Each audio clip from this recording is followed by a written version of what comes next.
Well, as soon as I uploaded a YouTube video on the Seahawks barely beating the Bears, plus a YouTube short, I was actually going to go outside and go for a nice walk because I'm due for that to walk off all of the Christmas sugar. Oh my gosh, so many of that. But no, the Mariners wouldn't let me even live my life because apparently there was a report that the Mariners actually declined a good deal that they could have taken on if they were to trade Luis Castillo. Now, what are my feelings on this? I think I'm going to need about 25 seconds to breathe because I think if I don't, I am completely going to lose sleep and I will probably vent about it in a very unhealthy way, just joking, but give me about 25 seconds right now. SeatGeek is a mobile ticketing app for sporting events, concerts, and other events.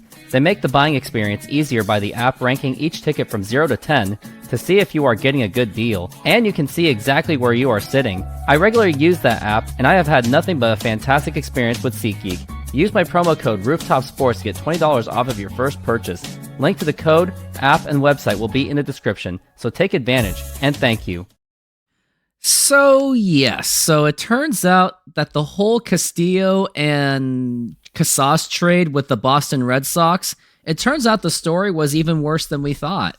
We thought that it was just going to be Luis Castillo for Tristan Casas, and it turns out that maybe Boston was insulted by that, but it gets worse. And if the Mariners did this deal, I'm not saying that they would have won the offseason, but they would have at least avoided losing the offseason. I think they would have had a more net positive than they did last season. But here's what it was. Boston remained in the market for another starter, with Seattle's Luis Castillo among its targets. But according to sources, the Mariners wanted Tristan Casas, a first baseman, back in a trade, something the Red Sox were not willing to do, unless the Mariners took back Masataka Yoshida, who has 3 years and $55.8 million remaining on his contract. So if you divide 55.8 divided by 3, that would have been $18.6 million a year. So you still would have gained around $7 million. So the Mariners actually could have had, if you add 16 plus 7, you could have still had $23 million to play with. So the Mariners basically said no to not only 2 good players that could have filled the roster, but they also said no to $7 more million on their payroll. And do you have any thoughts? Because I think if I don't let you say things, I think I'm going to scream because what a fumbling of a deal the Mariners did. Well, I mean, am I surprised? No. Am I outraged? No. I'm outraged. I just kind of here. Yeah, no, I'm just kidding. I'm outraged. We talked all off season. They gave every excuse in the book. Oh, we have the money, we will spend. And then Stanton came out and said, we don't want to pay another person like Cano and not have money. We're not going to do that this time again. And then they're out here trying to dump Castillo.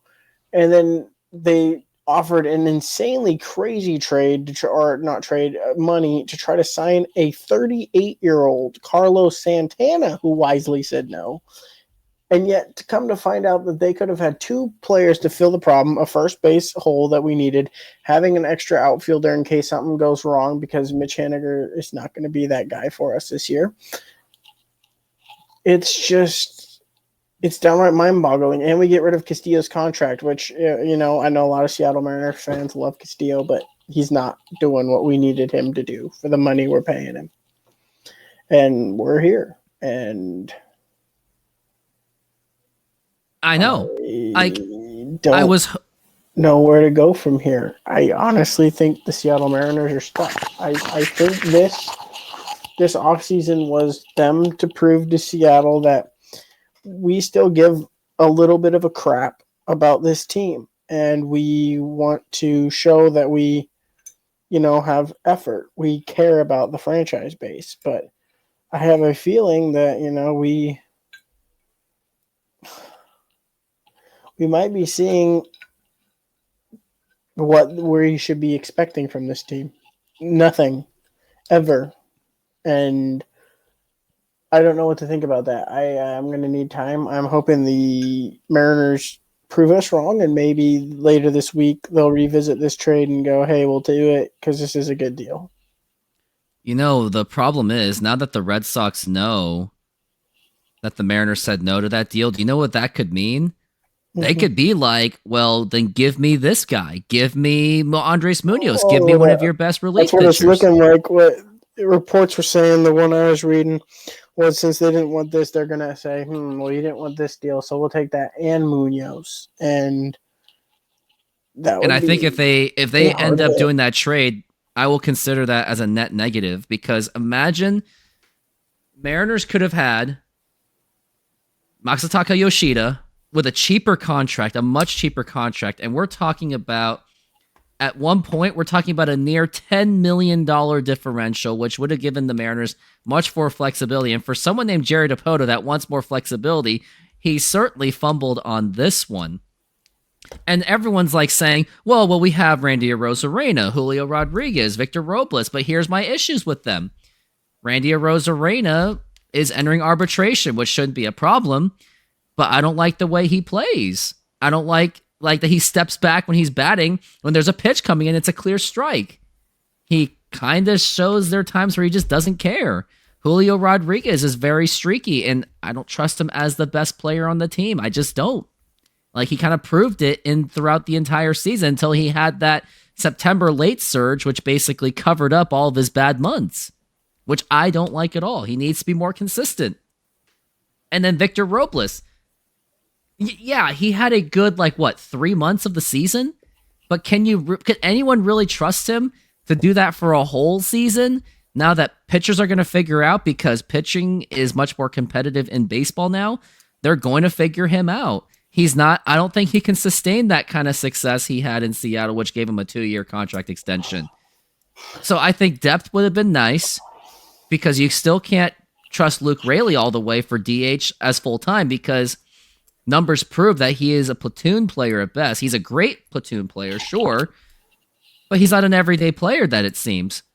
So there could have been depth in designated hitter. So you could have had Masataka Yoshida, you could have had Luke Raley, you could have had worst case scenario Mitch Garver or Mitch Haniger, but instead the Mariners said no because they basically didn't want to say $7 million more in the budget that they could have gotten because they were too scared of taking in more money, but they would have saved money anyway.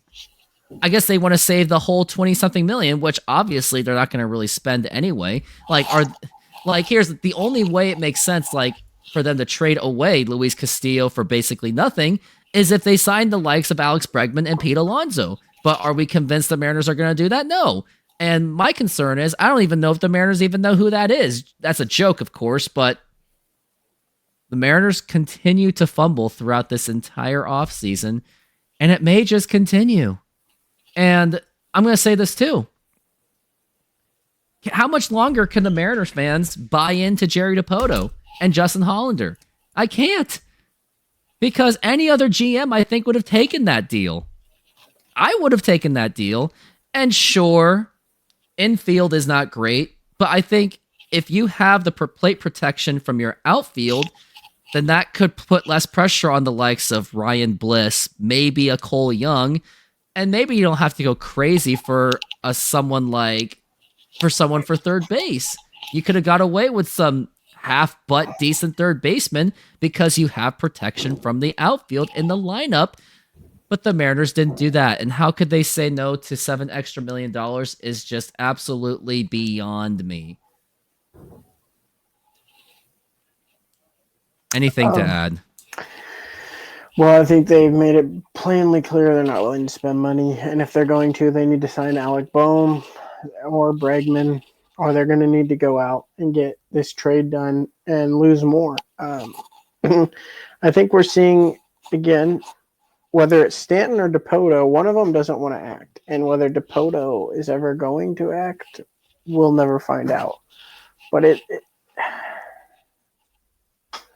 it's starting to take a toll for me as a Seattle Mariner fan is when Win is now. Win is the winning now because Cal Raleigh has I think he's a Scott Boras client. How much longer does he want to stay in Seattle? He's not anymore. He actually dropped Scott Boras as a agent. But what about George Kirby and like Logan Gilbert and even Cal Raleigh? How much do they want to tolerate this kind of incompetence They of want to management? leave. They want to leave. They don't want to be here. I think a lot of them want out. I think you have a head coach, Manager. Football. You have a manager in Dan Wilson who can bring a different look into Seattle sports, a different game to the Mariners. But how much are the players going to buy in when they know that they're not going to get the help they need? I mean, we are clearly missing a DH. We are clearly missing a first baseman. We have no third base. And to throw on top of that, we really don't have a second baseman either. But that's where we're at. And we have a good outfield. I don't like our shortstop, but everyone else does, J.P. Crawford. And we have a catcher. And then we have a pretty good pitching core. And we still could use a closer so Munoz can go back to a setup rule. So in reality, we're still missing 5 pieces, and that would have taken out 2 of them because that's a DH at least and a first baseman. And a possible outfield depth in case Victor Robles craps the bed, which I absolutely, unfortunately, do expect. Yeah, and if you look at the numbers that the Mariners gave up on, like all the players that they said no to and they should have said yes. Masataka Yoshida, here was his stats last year. He was a 280 hitter, 349 on base percentage. He hardly ever strikes out in his 108 games played. So even if he played 162, I don't think he would have gotten even close to 100 strikeouts. 10 home runs, 56 RBIs. I mean, any Mariner fan would agree that they would have taken those kind of numbers. Also a 765 OPS. Tristan Casas, in 63 games, because granted, it seems like he has injury concerns. 13 home runs, 32 RBIs. Sure, he strikes out a lot. 241, meh. Actually, that's pretty good for Mariners standards at this point. His defense. 337 OBP. I'll get to the defense real soon. 800 OPS, and I guess we should go to his fielding percentage if we want to get into that.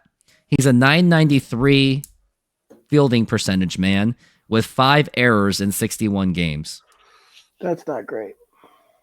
It's not great, but in terms of the bat, it does fix a lot of things. I would take the bat. And I would also say the Mariners, if they were really smart, they could get them and then go re-sign Ty France if the bridge is not burned.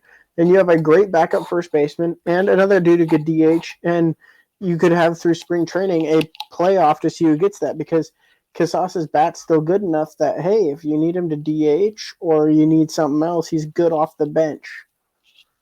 So... Yeah, and then Ty France would have not much to lose either. No, I mean, ultimately, there's no shortstop. So JP stuck there for this year. My main concern is, do we sign Bohm? I know that Bohm has his issues, but I'm not sold that Bregman would be worth the big money. I also hate Alex Bregman. Well, that's the whole Astros put the whole Astros thing aside. But this was probably like, had the Mariners do this deal, we would have like completely forgotten about how much the Mariners have been known to be cheap. But I still think we could have found the underlying metrics that they made money on this. But yes, overall, yeah, I think you are correct. I mean, as bad as an owner John Stanton is, which I 100% agree, but I think more Mariner fans should agree that Jerry Dipoto should be just as guilty as John Stanton. Stanton needs to be forced to sell the team, or I think that Jerry Dipoto needs to get fired, and we need to move on with someone else who will fix this team completely and fix the spending issue. Or if Stanton's still there, say, hey, I'm spending your money. I don't really give a crap what you say, because he could do that. Like, look at Bill Bavasi. He was able to convince Nintendo to spend all the big money. Remember on Carlos Silva? He spent the big money on extending Kenji Jojima back then. He spent the big money on Jared Washburn. Bill Bavasi was somehow able to convince the ownership of Nintendo back then, granted a different ownership, but someone out there was able to sell the idea to help build a quote. They were garbage, but that's not the point. But the point was, at least Bavasi, he was bad, but he was trying. I You mean, got to give him that, unfortunately. look at Oakland. They have the same amount of money, Sacramento. and they're Oakland to me. They'll always be Oakland. Fair. They won everything in Oakland. That is what they are. They go in and they leave, go to Vegas, now Sacramento, obviously, while they're waiting. And they go sign Luis Severino. They sign some other people. They go make moves. And it's like we've been hearing this whole time, this offseason is going to be amazing. And then what happens? They do nothing. They do absolutely nothing. So, I mean, ultimately, I think this is going to be a major letdown in Seattle sports. And I think that I think when more people start to hear about this, there's going to be some questions looming around the organization and what exactly needs to be done moving forward to this program. Yeah, I mean, look at where we're at. Carlos Santana.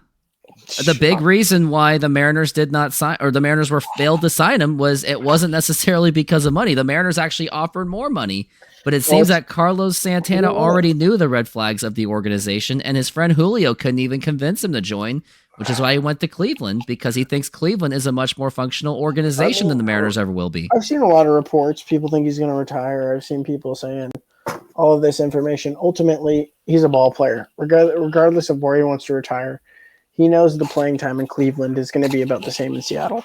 So I think he made that decision going, I have a chance to win in Cleveland and make the playoffs. In Seattle, you don't know what you get.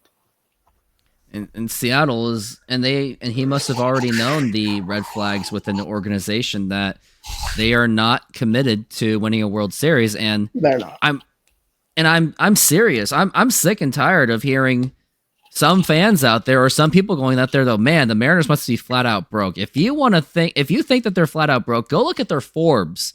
They made $76 million in profit last season, and they're telling us that they can only spend what $16 to $22 million at best. Yeah, I think that's John Stanton. That is John Stanton, of course, but it's also on Jerry DiPoto and Justin Hollander not willing to go around the bad ownership. Like, look at Pat Gillick. He's done it before. He figured it out. Bill Bavasi figured it out. He was able to convince. Now, granted, he was a bad general manager, picked the worst players, but the thing was, he was able to get around the bad ownership. Well, I think DiPoto could even get around it. I mean, they signed what's his face during the middle of the season, and or traded for him, Randy Arozarena. Like, money can be moved. It's just what do they want to do with it? I mean, my issue stems back to last year.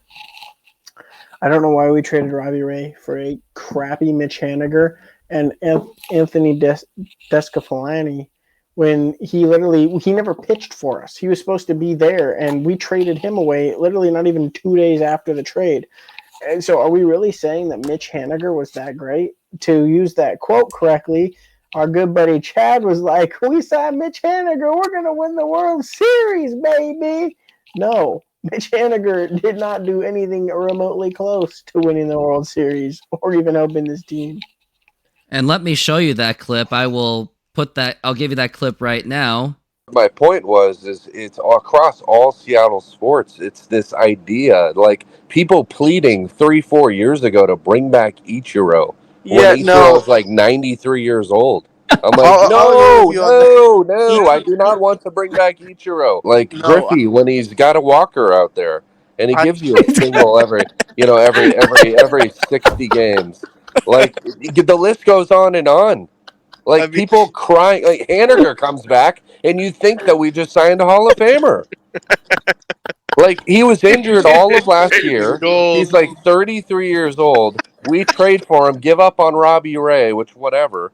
And all of a sudden, I swear, all of Twitter is like, World Series, baby!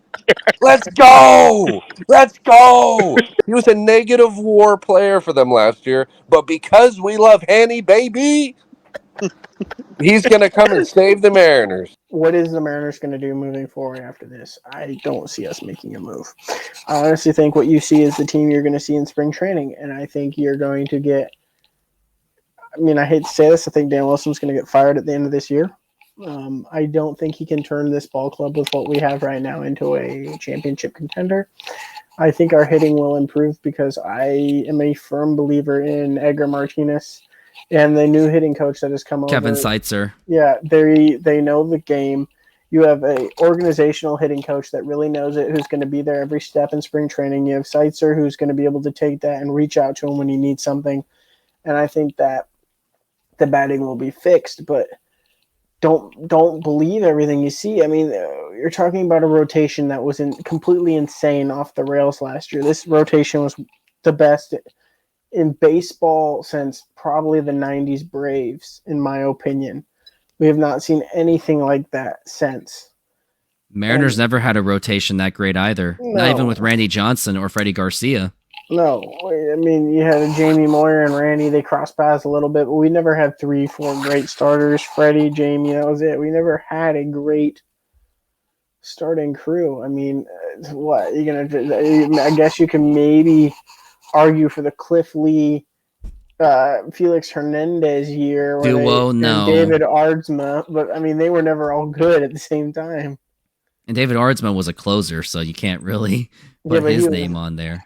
Yeah, but I'm talking about like caliber pitchers on the rotate. I guess so, yeah. I'm pretty sure he was a 5 pitcher that year. I know he was a closer, but I'm pretty sure he pitched in our 5-hole one of the years because of how bad our team was. It was really bad. Like, the fact that I'm glad that the baseball writers or the voters actually acknowledged Felix Hernandez as a Cy Young caliber pitcher, because when you looked at his run support, oh my gosh, it was so bad that him getting at least 2 runs in a game was considered a wild success. I distinctively remember, I want to say it was 2011 or 2012. I think it was 12. Horrible season, and then we erupted against Texas for that 21-7 win. And I remember sitting there and just couldn't believe the fact that we scored 21 runs, because I said, this is a poverty franchise. Where in the world did we figure out how to put a 21 spot up? And then, of course, we lost the next night. But that's not the point. The point was we put up 21 runs. Well, that was a time back a long time ago, but unfortunately we're talking about the now, and the now is we can't score runs at all. The terrifying part of it is, my bold prediction is this: Luis Castillo will have an awful season, and everyone's going to look at that trade going, wow, the Mariners should have just cashed in on that trade. And I don't know if they're going to get a deal like that again, because not only if those rumors are true that Boston was giving them a sweetheart of a deal, and now that you're saying that Munoz is possibly going to be involved, and Mariners obviously won't take that. But what does that mean for other teams? They're going to say, hey, since you don't respect the deal like Boston, this is all you're going to get. Take it or leave it. And then the Mariners will be settled into, they'll be settled to taking an even worse of a deal. Like, watch this. Luis Castillo for 2 garbage prospects? That could happen. I'm going to be real here. I don't think the Castillo's going to draw interest. I think Seattle is either asking too much, and that's why we turned that down, because we didn't feel that was good enough for him, or we just don't care about the trade. And I would rather not see Castillo pitch for the Mariners this year, just because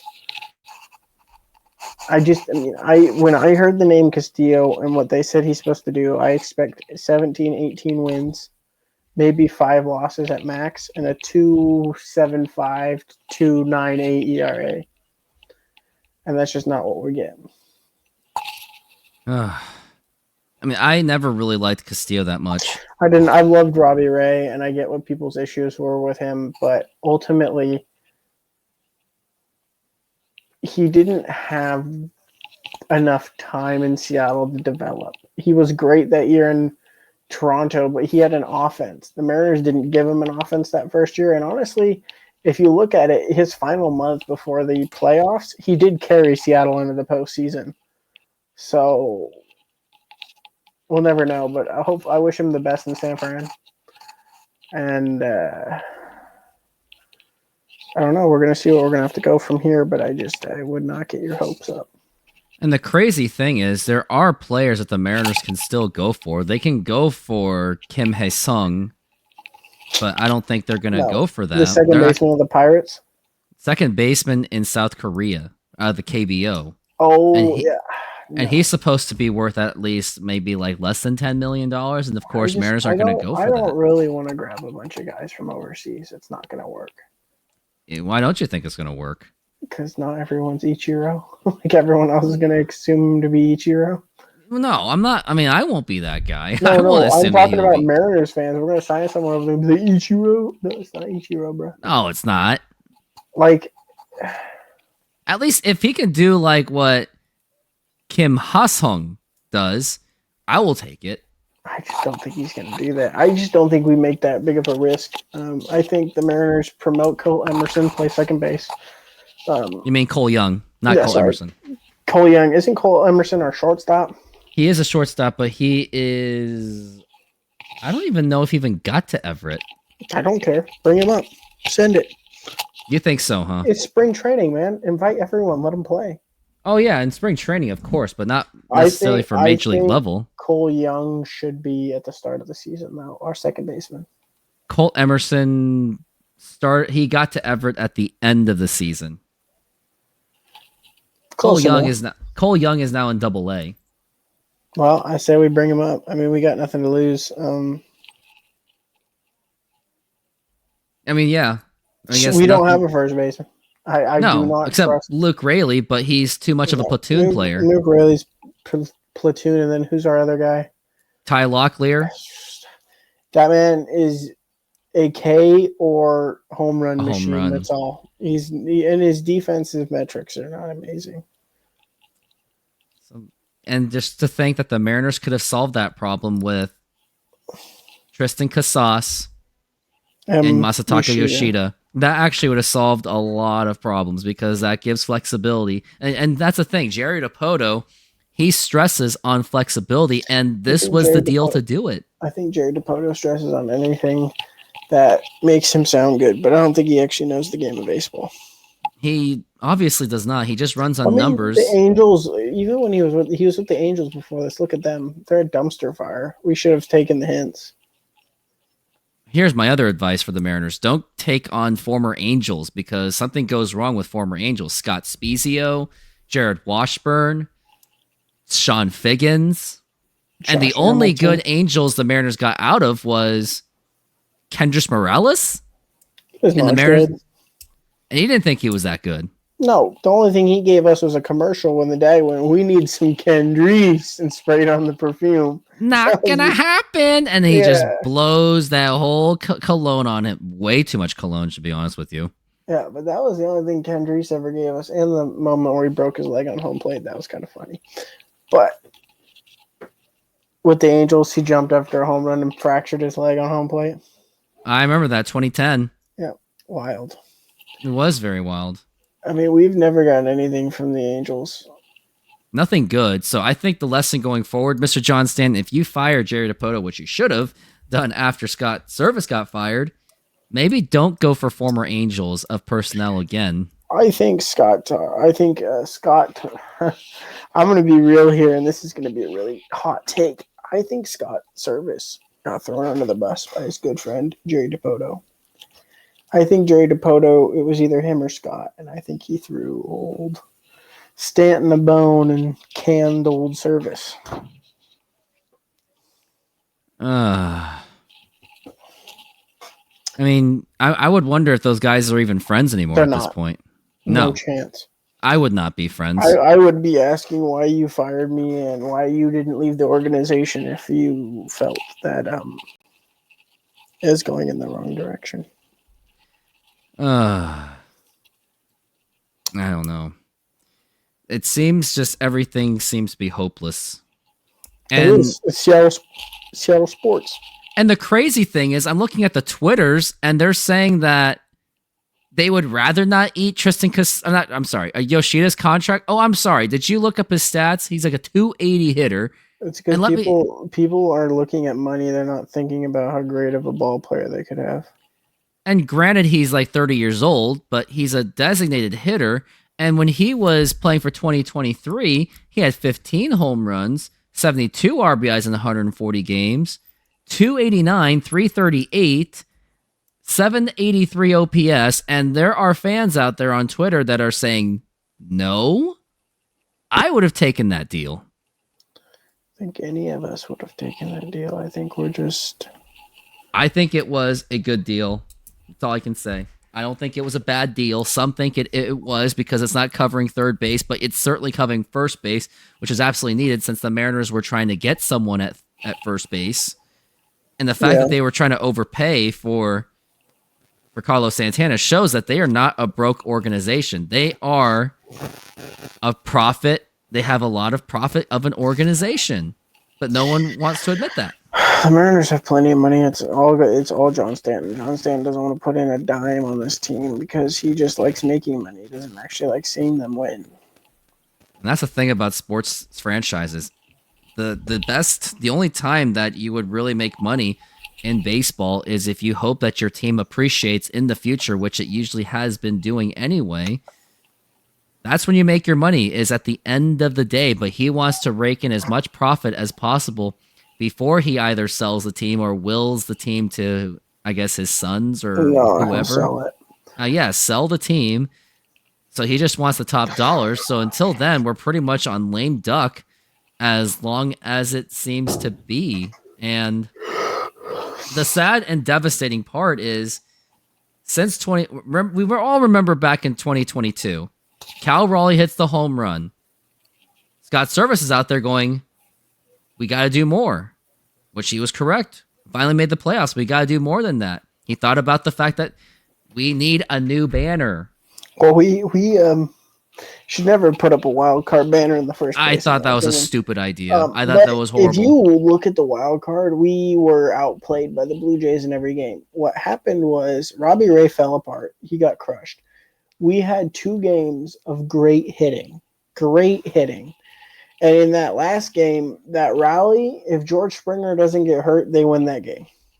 They do win that game, and they force a game 3 and maybe win. But the point is that there was hope.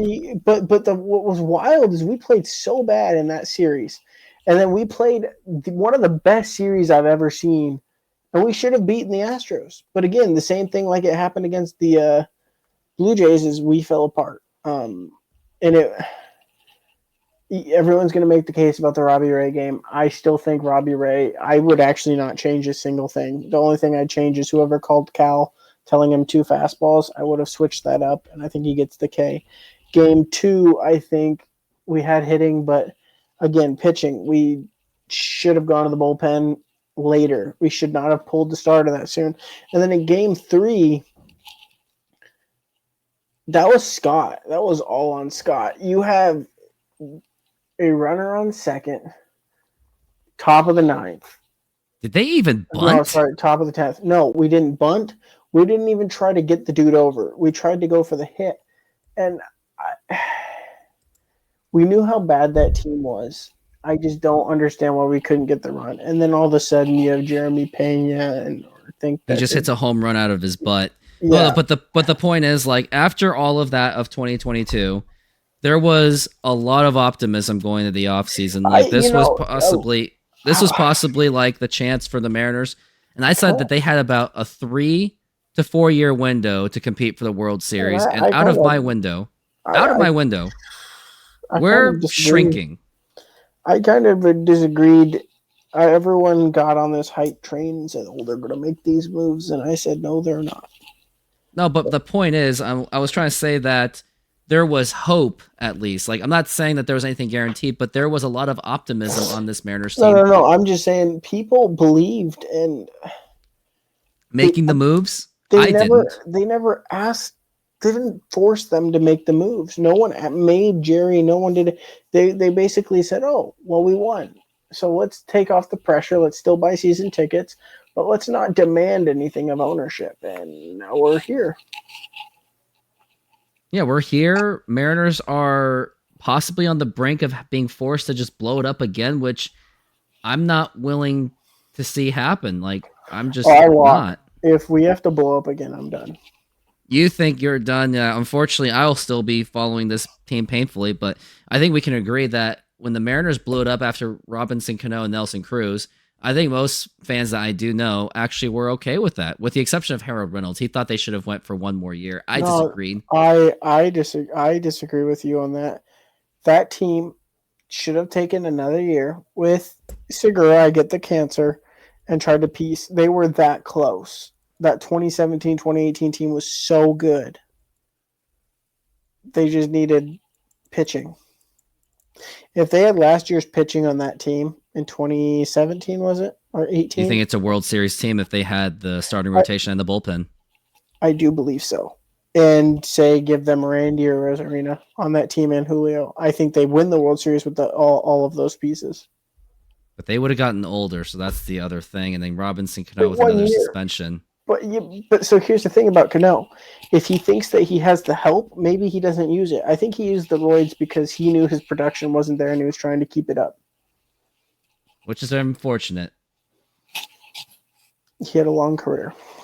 He did have a long career. I think what we should have done is screwed everyone and signed A-Rod in 2016 after the Yankees tried to dump him. Okay. Let's not.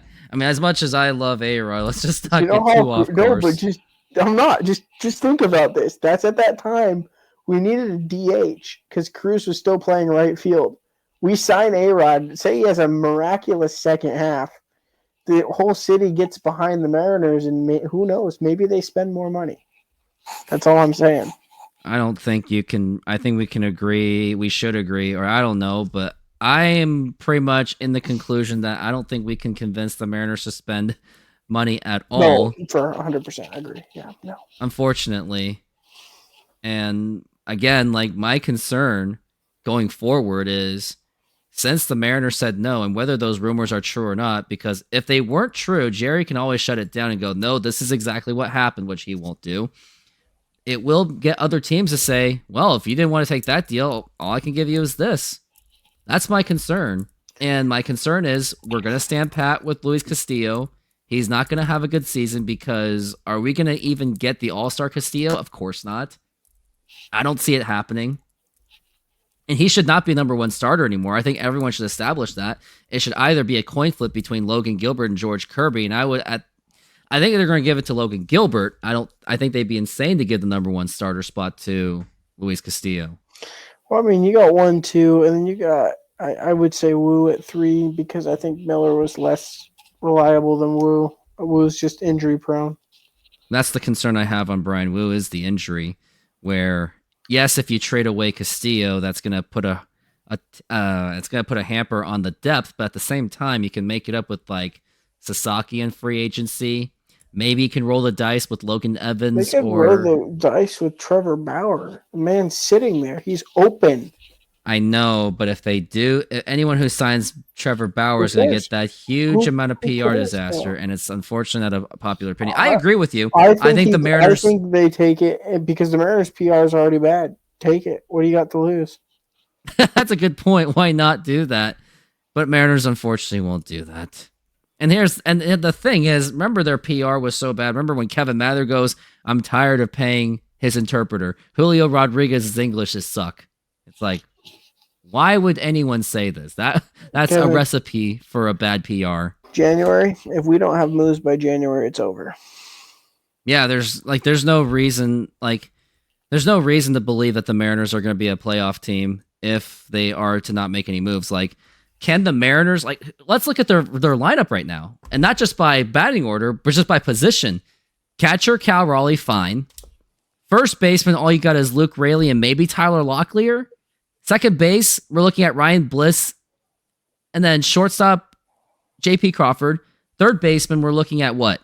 Dylan Moore? And he's not an everyday player. He's a utility player at best. Left field, Randy Arozarena, fine. Center field, Julio Rodriguez, sure.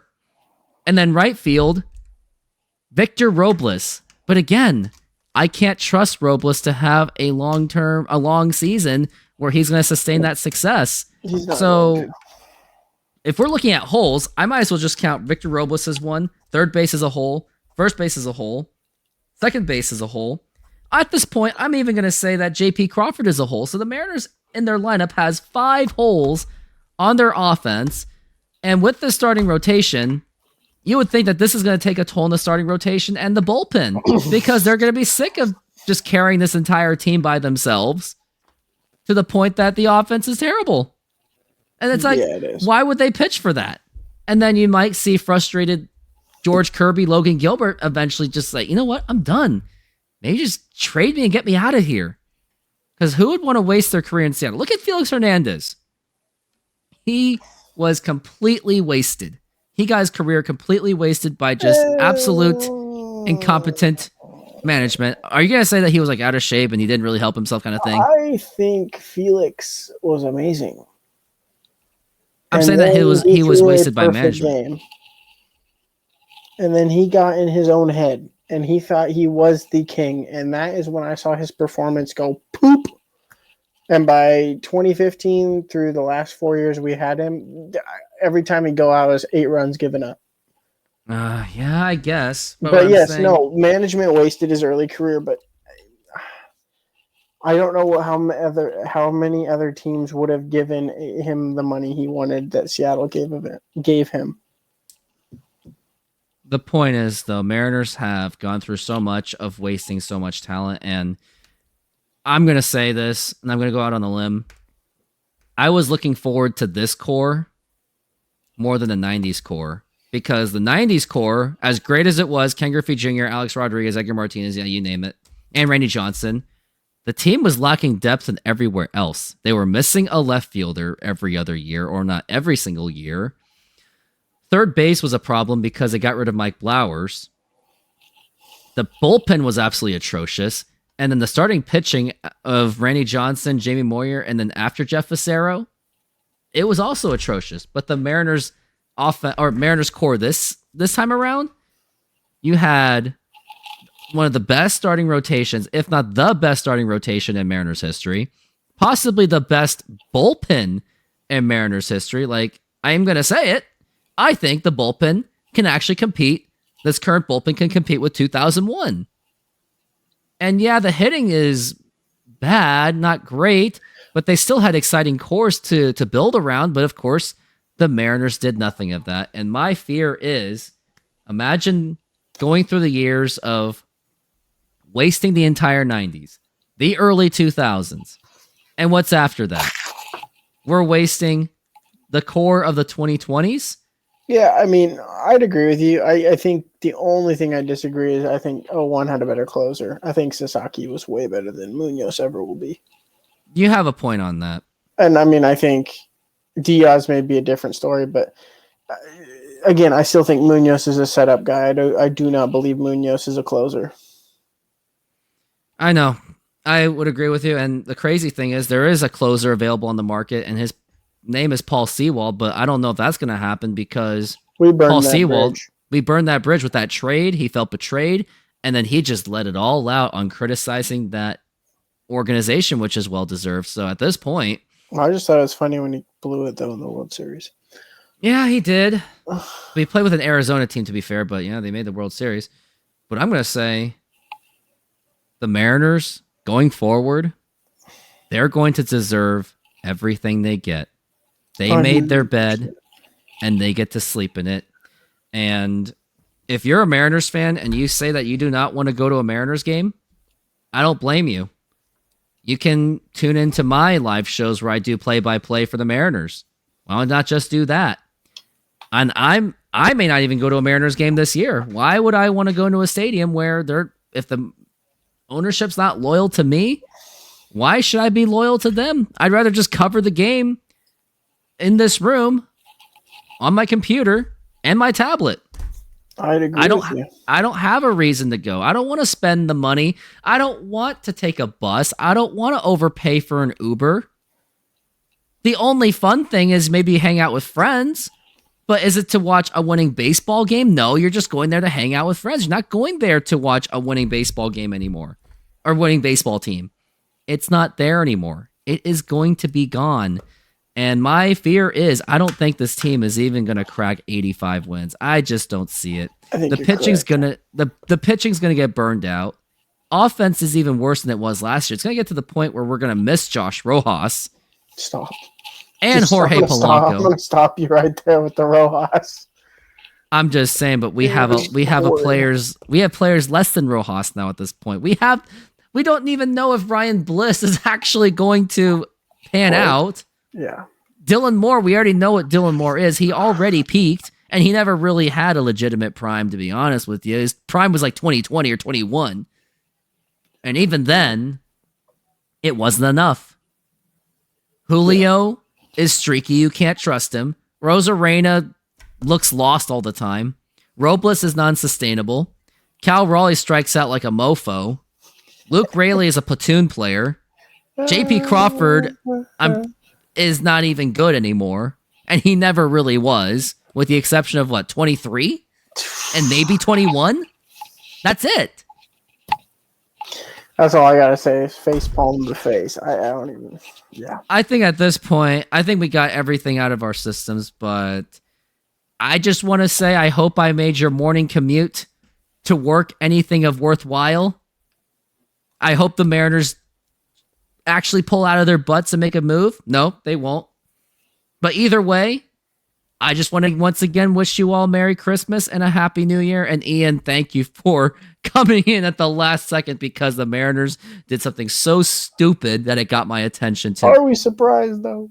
No, we are just surprised. We're not surprised, but according to Chad, World Series, baby. World Series, baby. I'm going to remember those words when we're dead last in the division and the A's win it next year. Mark my words. Yeah, I can see that happening. But anyways, thank you very much. And painfully saying, good night. Go Mariners.